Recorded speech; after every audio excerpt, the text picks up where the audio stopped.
ঢাকায় জগন্নাথ বিশ্ববিদ্যালয় শাখা ছাত্রদলের সদস্য মোহাম্মদ জুবায়ের হোসেন হত্যার প্রতিবাদে বিক্ষোভ মিছিল ও সমাবেশ করেছে কলেজ ছাত্রদল। সোমবার সকালে শহীদ স্মৃতি ডিগ্রি কলেজ চত্বরে আয়োজিত এই কর্মসূচিতে অংশ নেয় ছাত্রদল নেতাকর্মীরা।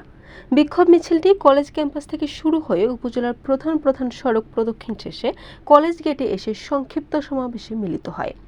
সমাবেশে বক্তারা বলেন, দুর্বৃত্তরা পরিসংখ্যান বিভাগের শিক্ষার্থী ও জগন্নাথ বিশ্ববিদ্যালয় শাখা ছাত্রদলের সদস্য মোহাম্মদ জুবায়ের হোসেনকে নির্মমভাবে হত্যা করেছে।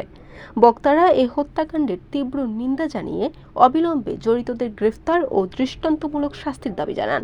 বিশ্ববিদ্যালয়ের ছাত্রনেতা জুবায়ের হোসেনকে কি নৃশংসভাবে হত্যা করেছে। আমি আমার শহীদ ডিগ্রি কলেজ ছাত্রদলের পক্ষ থেকে তার তীব্র নিন্দা ও প্রতিবাদ জানাই এবং যারা এই হত্যাকাণ্ডের সাথে জড়িত তাদের দৃষ্টান্তমূলক শাস্তির দাবি জানাচ্ছি। তারা আরও হুঁশিয়ারি দেন, যদি দ্রুত বিচার নিশ্চিত না হয় তবে কেন্দ্রীয় কর্মসূচির অংশ হিসেবে তারা আরও কঠোর আন্দোলন গড়ে তোলা হবে।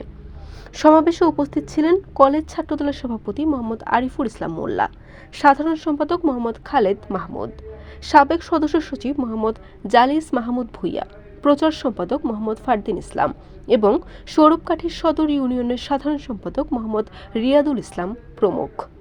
বরিশাল নিউজ।